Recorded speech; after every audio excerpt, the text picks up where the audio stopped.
To the Associate Minister of Justice, does she agree with the Ministry of Justice's advice that her proposal to change the regulations on gun clubs and shooting ranges, quote, increases safety risk to range users and members of the public, end quote? If not, why not? Mr. Speaker. The Honourable Nicole McKee. The quote that the member refers to is from a briefing that I received in March this year from the Ministry of Justice about Phase 2 of the government's firearms reform. The member assumes that I have blindly chosen this option exactly as it was presented to me. I have not. Since then, I have received further advice. I have consulted on these proposals as well.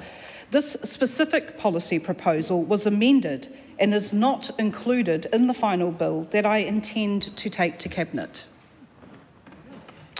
Why did she exclude information from Phase 2 Firearms Reform Cabinet paper that hundreds of improvement notices had been issued by police to pistol rangers for not meeting pre-2020 safety standards, given this would have assisted Cabinet to make an informed decision about potential safety risks? Mr. Speaker, the clubs and ranges regulations introduced by the previous Labor government have placed unnecessary burden on firearms clubs and ranges for no tangible safety benefit.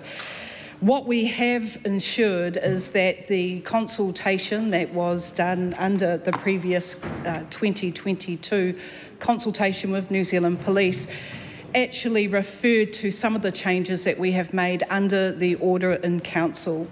It is really important to note that while we have made these changes, it is to enable the clubs and ranges to continue to operate, to be the eyes and ears of New Zealand gun users. And this is very important because without them, we will be in a more serious public safety risk.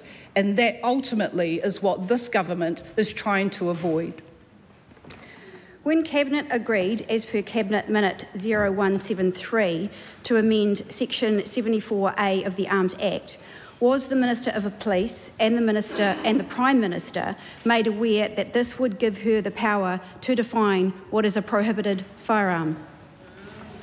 Mr. Speaker, again, and I would have thought that perhaps the member, having been a previous minister, would understand how this works, but obviously doesn't. The amendments that have been made, Mr. Speaker, in regard to Section 74(4) is that all powers to make regulations actually still lies with the Minister of Police. They do not lie with me.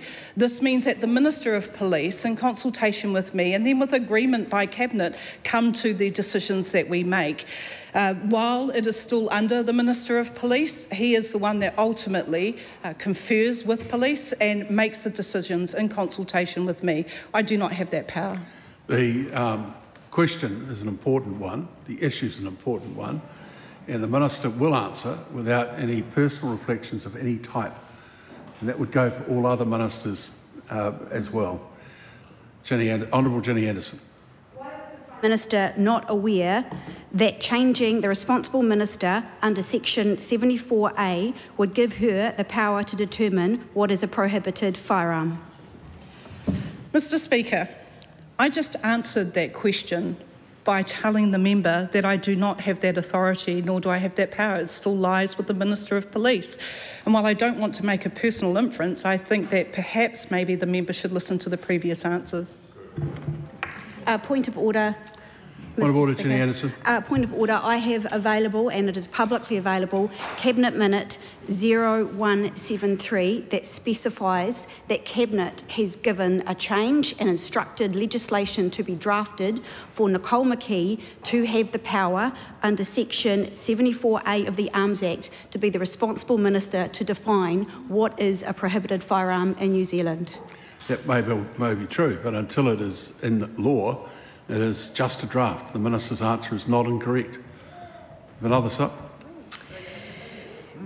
Did she mislead Cabinet by not informing them that changing the responsible minister for Section 74A would give her the power to determine what is a prohibited firearm? Point Point of order, the Honourable Shane So can you Jones. give us some clarification? That surely is outside the bounds of Standing Order 390, making that type of accusation. Well, to be honest with you, I didn't hear it entirely, but I'd ask the member to make sure that her questions are within standing orders. Well, that might be the case. If I hear it again and it's not, then it'll be the end of the question. Did she mislead Cabinet by not informing them that changing the responsible minister for Section 74A, as per Cabinet Minute 0173 specifies, would give her the power to determine what is a prohibited firearm? No, I don't think that's a reasonable question at all. You can't start off by accusing someone of misleading the question. So I'll move now to question number, to point of order. There was no assertion in that question. Yes, there was. If the minister... The question was, sorry, I'm not going to go further with this. It was twice. Why did the minister mislead? Did she? That is... Well, what did she say? Did she? Yeah. She asked if the minister did. And if the minister didn't, it's very simply cleared up by saying no. She didn't say why. She didn't say when she asked it did. Did the minister mislead? I think there's also quite a clear inference in the question. And that is the problem with the question. I'll give the member one more chance to ask a question inside standing orders.